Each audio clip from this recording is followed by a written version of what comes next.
Advocate Anil വിളയിൽ, ഹൈന്ദവ സംഘടനകളുടെ ഒരു പ്രധാന ഒരു ചുമതല അല്ലെങ്കിൽ ഹൈന്ദവ സംഘടനകൾ ഏറ്റെടുക്കേണ്ട ഒരു ഉത്തരവാദിത്തമായിട്ട് എനിക്ക് തോന്നുന്നത്, ഞാൻ മനസ്സിലാക്കുന്നത്, അതായത് ഈ വിശ്വാസത്തെ വിൽപ്പന ചരക്കാക്കുന്ന ഒരു സംവിധാനം, അതിൻ്റെ ഭാഗമായിട്ടാണ് നമ്മൾ ഇതൊക്കെ കാണേണ്ടത്. ഇപ്പോൾ നോക്കൂ, ഈ സിനിമാ നടന്മാരെ, അത് പിന്നെ ബോളിവുഡിലുള്ളവരെ ആവട്ടെ ഹോളിവുഡിലുള്ളവരെ വരെ കൊണ്ടുവന്ന് ഇറക്കുന്നുണ്ടല്ലേ, അതുവഴിയൊക്കെ ആ ഇടനിലക്കാരായി പ്രവർത്തിക്കുന്നവരൊക്കെ കോടികളാണ് ഉണ്ടാക്കുന്നത്. മാത്രമല്ല അവർക്ക് പ്രത്യേക പരിഗണന കൊടുക്കുന്നു സന്നിധാനത്ത്. അപ്പോൾ നോക്കുക, ഇതൊരു വലിയൊരു നെറ്റ്വർക്കാണ്, ഇതൊരു വലിയ നെറ്റ്വർക്കാണ്. സ്വാഭാവികമായും ഈ അയ്യപ്പ വിഗ്രഹങ്ങളുടെ അല്ലെങ്കിൽ അയ്യപ്പൻ്റെ സ്വത്തുവകകളുടെ ആ ഒരു നേരത്തെ പറഞ്ഞ പോലുള്ള ആ ഒരു ആൻറ്റിക് വാല്യൂവിനെക്കുറിച്ച് കൃത്യമായി ഒരുപക്ഷെ പുറത്തുള്ളവർക്കൊക്കെ മനസ്സിലാക്കാൻ സാധിക്കുന്നതും ഇതുവഴിയായിരിക്കും. അതുകൊണ്ട് ഇവരെല്ലാം കണക്റ്റഡ് ആണ് എന്നാണ് ഞാൻ മനസ്സിലാക്കുന്നത്. അതുകൊണ്ട് ഈ വിശ്വാസത്തെ വിൽപ്പന ചരക്കാക്കുന്ന, അല്ല വിശ്വാസത്തെ വിറ്റ് ജീവിക്കുന്ന കുറേ പേരുണ്ട്, അതിൽ സെലിബ്രിറ്റികളുണ്ട്, ഒരു സംശയവുമില്ല അക്കാര്യത്തിൽ. അപ്പോൾ അവരെ തിരിച്ചറിഞ്ഞ് ഈ സന്നിധാനത്ത് നിന്ന് മാറ്റി നിർത്താനുള്ള അല്ലെങ്കിൽ ഇത്തരത്തിലുള്ള ഈ ഇടപാടുകൾ അവസാനിപ്പിക്കുക എന്ന ആ ഒരു ഉത്തരവാദിത്വം VHP പോലുള്ള സംഘടനകൾ ഏറ്റെടുക്കണമെന്നൊരു അഭ്യർത്ഥന ഞാൻ മുന്നോട്ട് വെക്കുകയാണ്. അതുകൂടി നോക്കണം. അന്വേഷണം ഒരു വഴിക്ക് നടക്കട്ടെ, പക്ഷേ ഇങ്ങനെയുള്ളവന്മാരെ ഐഡൻറ്റിഫൈ ചെയ്ത് വെക്കണം. ഒരു കാരണവശാൽ അവർക്ക് ഭക്തിയല്ല, അവർക്ക് ഈ ഭക്തി പറഞ്ഞുകൊണ്ട് എന്തൊക്കെ താങ്കൾക്ക് നേടിയെടുക്കാം, എന്തൊക്കെ ധനം സമ്പാദിക്കാം, ആ ഒരു അജണ്ട മാത്രമേ ഉള്ളൂ എന്നാണ് ഞാൻ മനസ്സിലാക്കുന്നത്. അഡ്വക്കേറ്റ് അനിൽ വിളയിൽ. തീർച്ചയായിട്ടും ശ്രീ അനിൽ നമ്പ്യാർ, ലോകത്തിൽ ഏറ്റവും സുഗമമായിട്ട് യാതൊരു റിസ്ക്കും ഇല്ലാതെ വിൽക്കാവുന്ന ഒരു ഉൽപ്പന്നം ഏതാന്ന് ചോദിച്ചാൽ അത് ഭക്തി തന്നെയാണ്. അത് ഹിന്ദു മതത്തിൽ മാത്രമല്ല, എല്ലാ മതത്തിലും ഏറ്റവും വലിയ വിൽപ്പന ചരക്ക് എന്ന് പറഞ്ഞാൽ ഈ ഭക്തി തന്നെയാണ്. പ്രത്യേകിച്ച് കേരളം പോലെയുള്ള സാഹചര്യത്തിൽ ഈ കേരളത്തിലെ ഭക്തി ഏറ്റവും കൂടുതൽ ഹൈന്ദവരുമായി ബന്ധപ്പെട്ട ഭക്തിയുടെ കേന്ദ്രമെന്ന് പറഞ്ഞ ക്ഷേത്രങ്ങൾ തന്നെയാണ്. ഈ ക്ഷേത്രങ്ങൾ ഭരിക്കുന്നത് രാഷ്ട്രീയക്കാരായതുകൊണ്ടാണ്. പ്രധാനപ്പെട്ട ദേവസ്വം ബോർഡിന്റെ മഹാക്ഷേത്രങ്ങൾ ഉൾപ്പെടെ ഇത്തരത്തിൽ മോഷണവും തട്ടിപ്പും വെട്ടിപ്പും നടക്കുന്ന ധാരാളം ക്ഷേത്രങ്ങളുടെ നിയന്ത്രണം രാഷ്ട്രീയക്കാരായിട്ടുള്ള ദേവസ്വം ബോർഡിന് ആയതുകൊണ്ടാണ് ഇത് നടക്കുന്നത്. ശ്രീ അനിൽ നമ്പ്യാർ, ഈ ഭാരതത്തിലെ ഏറ്റവും പ്രമുഖനായിട്ടുള്ള ഒരു ആർക്കിയോളജിസ്റ്റ് ആയിരുന്നു KK മുഹമ്മദ് എന്ന് പറയുന്ന ആൾ. അദ്ദേഹത്തിന്റെ ആത്മകഥയുണ്ട്, ഞാൻ ഭാരതീയൻ എന്നാണ് ആത്മകഥയുടെ പേര്. അദ്ദേഹം ചമ്പൽ വനങ്ങളിലൊക്കെ ഖനനം നടത്തിയതിന്റെ കഥകൾ അദ്ദേഹം എഴുതിയിട്ടുണ്ട്. അതിനകത്ത് അദ്ദേഹം പറയുന്ന ഒരു കാര്യമുണ്ട്, ചമ്പൽ കൊള്ളക്കാരെ സംബന്ധിച്ചിടത്തോളം അവർ ഹീനമായിട്ടും ഏറ്റവും മോശമായിട്ടും മോഷണം നടത്തുന്നവരാണ്, കൊള്ള നടത്തുന്നവരാണ്. പക്ഷെ ചമ്പൽ മേഖലയിൽ ഒരൊറ്റ ക്ഷേത്രം പോലും ഈ ചമ്പൽ കൊള്ളക്കാർ കൊള്ളയടിച്ചിട്ടില്ല എന്ന് പറയുമ്പോഴാണ് കേരളത്തിൽ എത്രമാത്രമാണ് ഇവിടുത്തെ അധപ്പതനം സംഭവിച്ചതെന്ന് നമുക്ക് കാണാൻ സാധിക്കുന്നത്. KK മുഹമ്മദിന്റെ ഞാൻ ഭാരതീയൻ എന്ന് പറയുന്ന പുസ്തകത്തിൽ വളരെ വ്യക്തമായി രേഖപ്പെടുത്തിയിട്ടുള്ള കാര്യമാണ്.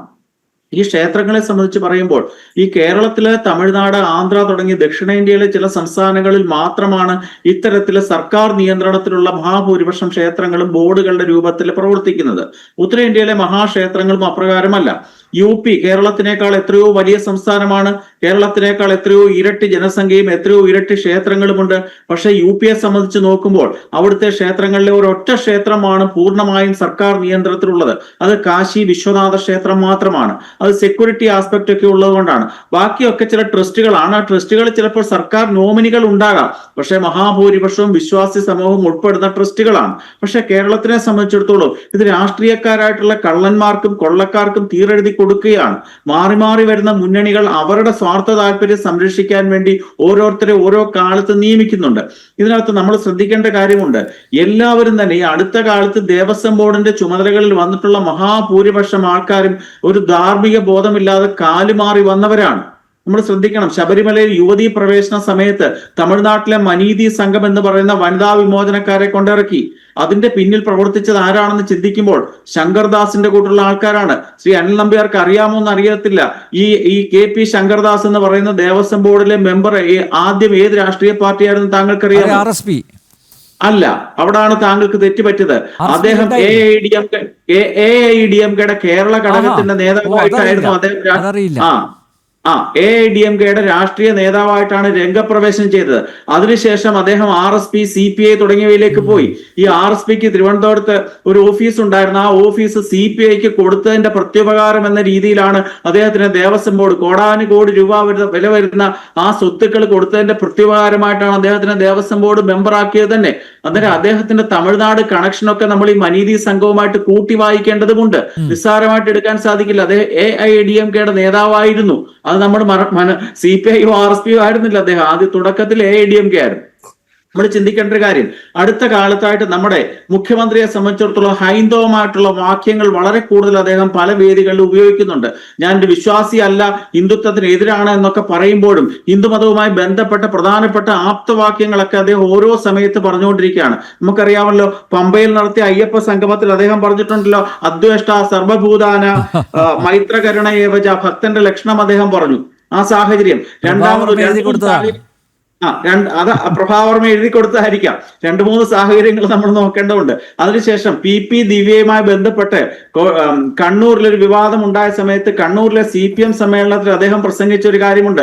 താൻ നിരന്തരം ചെയ്യുന്ന കർമ്മങ്ങൾ താൻ അനുഭവിച്ചിടുകന്നേ വരൂ എന്ന് അദ്ദേഹം പ്രസംഗിച്ചു. അതിനുശേഷം വേറെ അതിന്റെ ഇടയ്ക്കുള്ള ഒരു സംഭവം കൂടെ ഉണ്ട്.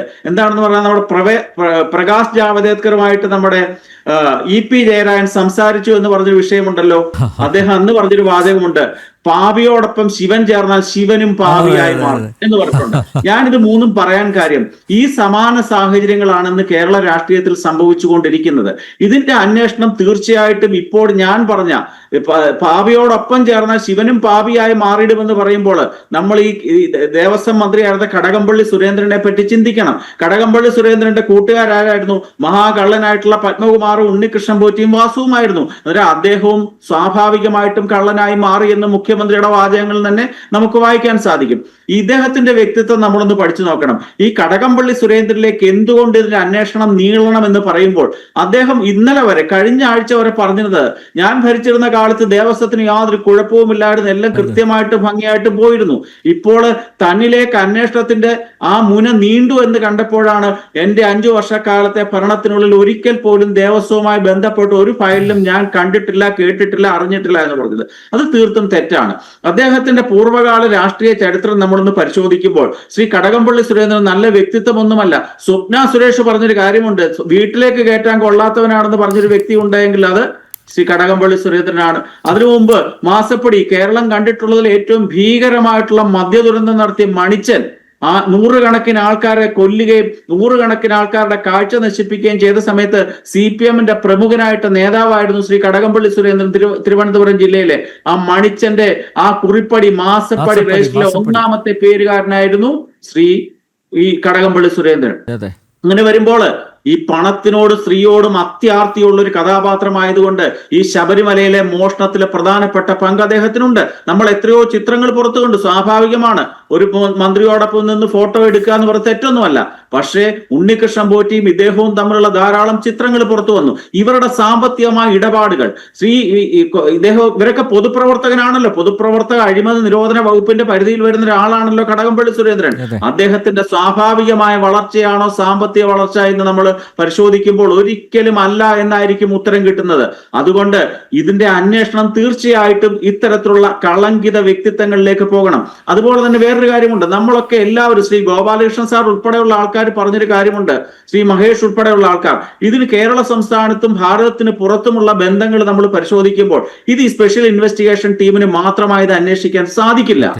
ഇത് ഇന്ത്യക്ക് വെളിയിലേക്ക്, കേരളത്തിന് വെളിയിലേക്ക് ഇതിന്റെ അന്വേഷണം പോകുക തന്നെ വേണം. എന്നാൽ മാത്രമേ ഇതിന്റെ യഥാർത്ഥമായിട്ടുള്ള േക്ക് വരികയുള്ള യഥാർത്ഥ പ്രതികളെ കൃത്യമായ തെളിവുകളോടുകൂടി വെളിച്ചത്ത് കൊണ്ടുവരാൻ സാധിക്കുകയുള്ളൂ.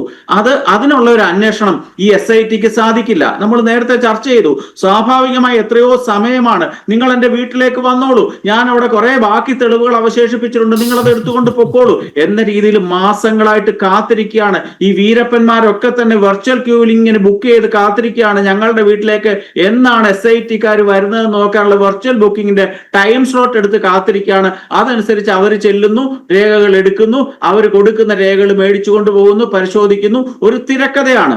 പഴയ കാലത്തെ ക്രിമിനൽ കേസിന്റെ ട്രയൽ അല്ല ഇക്കാലത്ത് നടക്കുന്നത്. പഴയ കാലത്ത് അടിപിടിയോ ചെറിയ രാഷ്ട്രീയ കൊലപാതകങ്ങളോ ഉണ്ടാകുമ്പോൾ പ്രതികളെ പിടിക്കപ്പെടുന്നു, ആരും അതിന്റെ ഇടയ്ക്ക് പോകും. ഇപ്പോൾ ഇതൊക്കെ ഒരു മാഫിയയാണ്. എല്ലാ കേസിലും തിരക്കഥകൾ.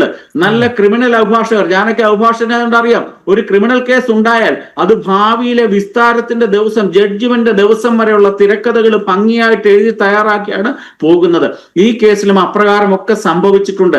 ഈ ഉണ്ണികൃഷ്ണൻ പോറ്റി എന്ന് പറയുന്ന ചെറിയൊരു മീൻ മാത്രമാണ്. ആ മീൻ ഒരു ബുദ്ധിയുള്ള മീനാണ്. അതുകൊണ്ടാണ് ജയറാം ഉൾപ്പെടെയുള്ള ആൾക്കാരെ, VIP കളായിട്ടുള്ള ലൈം ലൈറ്റിൽ നിൽക്കുന്ന ആൾക്കാരെ കൂടി ഇതിനകത്തോട്ട് ഞങ്ങളുടെ കച്ചവടം സുഗമമായിട്ട് നടക്കും. ഒരു പരസ്യം വേണ്ടല്ലോ. നമ്മുടെ TV-യിലൊക്കെ ജയറാമിനെ വെച്ച് മുണ്ടിന്റെ പരസ്യം ചെയ്യുന്ന പോലെ വേറെ പരസ്യം വേണ്ട. ഇദ്ദേഹം അതിനടുത്ത് നിൽക്കുമ്പോൾ തന്നെ ഇതിന്റെ ആന്റിക്ക് വാല്യൂ കൂടുകയാണ്. അവിടെയാണ് അതിന്റെ ബെനിഫിറ്റ് എന്തായാലും ജയറാമിനും കിട്ടിയിട്ടുണ്ടാവില്ല. അല്ലാതെ അദ്ദേഹം വെറുതെ തീർച്ചയായിട്ടും ജയറാം എന്ന് പറയുന്ന ഇത്രയും വലിയ ഭക്തൻ ഈ ക്ഷേത്രങ്ങളിലൊക്കെ ചെണ്ട കൊട്ടാൻ പോകുന്ന സമയത്ത് അദ്ദേഹം കൃത്യമായിട്ട് പറഞ്ഞ് പൈസ വാങ്ങിയിട്ടാണ്. അതെ, 10-15 ലക്ഷം രൂപ മേടിച്ചാണ് അദ്ദേഹം കൊട്ടാൻ പോകുന്നത്. അല്ലാതെ മോക്ഷത്തിനൊന്നും അല്ല അദ്ദേഹം കൊട്ടുന്നത്. നമ്മൾ മനസ്സിലാക്കേണ്ടത്, ശ്രീ ജയറാമിന് അറിയാമല്ലോ, ശബരിമലയിലെ അയ്യപ്പ പ്രതിഷ്ഠ എന്ന് പറയുന്നത് നിത്യ ബ്രഹ്മചാരിയുടെ രൂപത്തിലുള്ളതാണ്. അത്തരത്തിലുള്ള ശബരിമലയുടെ ഭഗവാന്റെ അടുത്ത് നിൽക്കുന്ന ഇത്തരത്തിലുള്ള രൂപങ്ങള് യുവതികളായിട്ടുള്ള വീടുകളിൽ കൊണ്ടുവന്ന് പൂജിക്കാൻ പാടില്ല, അല്ലെ യുവതികളുടെ അടുത്ത് ഇത് എത്തിക്കാൻ പാടില്ല എന്നുള്ള ബേസിക് വിവരം അദ്ദേഹത്തിനുണ്ടാകുമല്ലോ. അത്തരത്തിലുള്ള സാധനങ്ങൾ കൊണ്ടുപോയിട്ടുണ്ട് എങ്കിൽ അതിന്റെ പിറകിൽ ഒരു തന്ത്രം തന്നെയുണ്ട്. ശർക്കരക്കടത്തിൽ കൈയിട്ടിട്ടുണ്ട്, നക്കുക തന്നെയാണ്. അതുകൊണ്ട് ജയറാം അങ്ങനെ നിസ്സാര വ്യക്തിയല്ല, തന്ത്രി നിസ്സാരക്കാരനല്ല. ഇവരിലേക്കൊക്കെ തന്നെ, തന്ത്രിയിലേക്കും മന്ത്രിയിലേക്കും നടനിലേക്കും ഒക്കെ തന്നെ ഇതിന്റെ അന്വേഷണം പൂർത്തിയാക്കിയാൽ മാത്രമേ യഥാർത്ഥ ചിത്രം നമുക്ക് കിട്ടുകയുള്ളൂ. അതുകൊണ്ട് CBI പോലുള്ള ഒരു അന്വേഷണ ഏജൻസി ഇക്കാര്യത്തിൽ പറഞ്ഞു. താങ്കൾ ചോദിച്ച ഒരു ചോദ്യത്തിനോട് ഉത്തരം പറയുന്നുണ്ട്. ഹൈന്ദവ സംഘടനകൾ നിരന്തരമായി ഉന്നയിക്കുന്ന ഒരു ആവശ്യം തന്നെയാണ്. കേരളത്തിലെ ക്ഷേത്രങ്ങളെ 1253 വരുന്ന തിരുവിതാംകൂർ ദേവസ്വം ബോർഡിന്റെ ക്ഷേത്രങ്ങൾ ഉൾപ്പെടെ 5000-ഓളം ക്ഷേത്രങ്ങളെ ഈ വിശ്വാസി സമൂഹത്തിന് ഏൽപ്പിക്കുക തന്നെ വേണം. ഇല്ല എങ്കിൽ ഇതിനപ്പുറമുള്ള മോഷണങ്ങളാണ് ദിനം പ്രതി വരുന്നത്. ശബരിമല ഒരു കോക്കസ് ആണ്. ബാക്കി ക്ഷേത്രങ്ങളിൽ നിന്നും ബാക്കി സർക്കാർ ഡിപ്പാർട്ട്മെന്റുകളിൽ നിന്നും വ്യത്യസ്തമാണ് ദേവസ്വം ബോർഡും ശബരിമല ക്ഷേത്രവും. ബാക്കി നാട്ടിൻപുറത്തെ ക്ഷേത്രങ്ങൾ, ദേവസ്വം ബോർഡിന്റെ ക്ഷേത്രങ്ങൾ 24 മണിക്കൂർ ഭക്തന്മാരുടെ സാന്നിധ്യമുള്ള ക്ഷേത്രങ്ങളാണ്. എപ്പോഴും അവർ കയറി ഇറങ്ങുന്നു, അവിടെ ദിവസവും നടക്കുന്ന കാര്യങ്ങൾ മനസ്സിലാക്കുന്നു. അതുകൊണ്ടൊരു പരിധിയുണ്ട്. പ്രത്യക്ഷത്തിലുള്ള മോഷണങ്ങൾ നടക്കില്ല. പക്ഷെ ശബരിമലയിൽ 41 ദിവസം കഴിയുന്നു, പിന്നെ മാസപൂജയ്ക്കുള്ള 5-6 ദിവസം. അതിനുശേഷം ഈ കൊടും വനത്തിനുള്ള ഈ ക്ഷേത്രത്തിൽ എന്തൊക്കെയാണ് മോഷ്ടിക്കുന്നത്, എന്തൊക്കെ ആസൂത്രണം ചെയ്തു, ഏതൊക്കെ തട്ടിപ്പാണ് അവിടെ ആസൂത്രണം ചെയ്തത് എന്ന് നമുക്ക് കണ്ടുപിടിക്കാൻ സാധിക്കില്ല. അതാണ് പ്രത്യേകത. രണ്ടാമത്തെ, ബാക്കി സർക്കാർ വകുപ്പുകളിലേക്ക് ഒരു പൗരന് പൈസ കൊടുക്കുന്നത് ഫൈനായിട്ടോ ഫീസായിട്ടോ മാത്രമായിരിക്കും. ഇത് സ്വർണത്തിന്റെ രൂപത്തിലും രത്നത്തിന്റെ രൂപത്തിലും ഏത് രൂപത്തിലും ഭഗവാന് കാണിക്കയായി സാധാരണക്കാരായ ഭക്തജനങ്ങൾ തൊട്ട് കോടീശ്വരന്മാർ വരെ സമർപ്പിക്കുന്നു. ഇതൊന്നും മുക്കാനൊക്കെ എളുപ്പമാണ്. അതിനുള്ള തന്ത്രശാലികളായ വ്യക്തികളെ തന്നെയാണ് വെക്കുന്നത്. നമ്മൾ മനസ്സിലാക്കുക, ഈ പത്മകുമാർ പ്രസിഡന്റ് ആയിരുന്നപ്പോൾ അദ്ദേഹം തങ്ങളുടെ കൺട്രോളിൽ നിൽക്കുമോ എന്ന് പിണറായിക്ക് പേടിയുള്ളതുകൊണ്ടാണ് അതിനേക്കാൾ മഹാകള്ളനായിട്ടുള്ള വാസുവിനെ ആ സമയത്ത് ഈ ജുഡീഷ്യൽ ഓഫീസർമാരെ അല്ലെങ്കിൽ സിവിൽ സർവീസിലുള്ള ആൾക്കാരെ വെക്കണമെന്നുള്ള ഹൈക്കോടതിയുടെ നിബന്ധന മറികടന്നുകൊണ്ട് വാസുവിനെ വെച്ചത്. ഇപ്പോഴും അത് തന്നെയാണ്. ശ്രീ ജയകുമാർ വന്നു, അദ്ദേഹം ഒരു വലിയ നല്ല ആളെന്ന രീതി വന്നിരിക്കുക. അദ്ദേഹത്തിന്റെ പ്രൈവറ്റ് സെക്രട്ടറി ആയിട്ട് വെച്ചിരിക്കുന്ന പ്രശാന്തിന്റെ കാലത്ത് അഴിമതിയുടെ കൂടാരമായിരുന്ന ജി ബിനു എന്ന് പറയുന്ന ആളിനെയാണ് അദ്ദേഹത്തിന്റെ പ്രൈവറ്റ് സെക്രട്ടറി ആയിട്ട് വെച്ചിരിക്കുന്നത്. അതുകൊണ്ട് ജയകുമാർ സാറിനും അതിശയങ്ങളൊന്നും കാണിക്കാൻ സാധിക്കില്ല. അദ്ദേഹത്തിന് ശബരിമലയിൽ പോയി പ്രാർത്ഥിക്കാം, നല്ല അയ്യപ്പ ഭക്തിഗാനം എഴുതാനുള്ള ഒരു സാഹചര്യം അദ്ദേഹത്തിന് കിട്ടുമെന്നുള്ളതല്ലാതെ യാതൊരു വിധമായിട്ടുള്ള ഒരു മെച്ചവും ശ്രീ ജയകുമാർ സാറിന്റെ കാലത്ത് ശബരിമലയിൽ ഉണ്ടാകില്ല. പ്രശാന്തിന്റെ ഇടതുകാലിലെ മന്ത് ജയകുമാറിന്റെ വലതുകാലിലോട്ട് മാറി എന്നുള്ളതല്ല, നമുക്ക് കാലം കാത്തിരിക്കാം. അദ്ദേഹം അവിടെ കമ്മീഷണർ ആയിരുന്ന കാലത്ത് എന്തെങ്കിലും നല്ല 2 കാര്യം ചെയ്തായിട്ട് ശ്രീ സജിത് പരമേശ്വരൻ പറയട്ടെ. അദ്ദേഹം അവിടെ സ്ഥിരം പോകുന്ന ആളാണല്ലോ, ഒരു ഗുണമുള്ള ആളല്ല. അദ്ദേഹത്തിന് ഒരു അതിശയവും കാണിക്കാൻ സാധിക്കില്ല. അതുകൊണ്ട് ഇതിന്റെ അന്വേഷണം കൃത്യമായ രീതിയിൽ കേന്ദ്ര ഏജൻസികളിലേക്ക് തന്നെ വേണം. ഓക്കെ.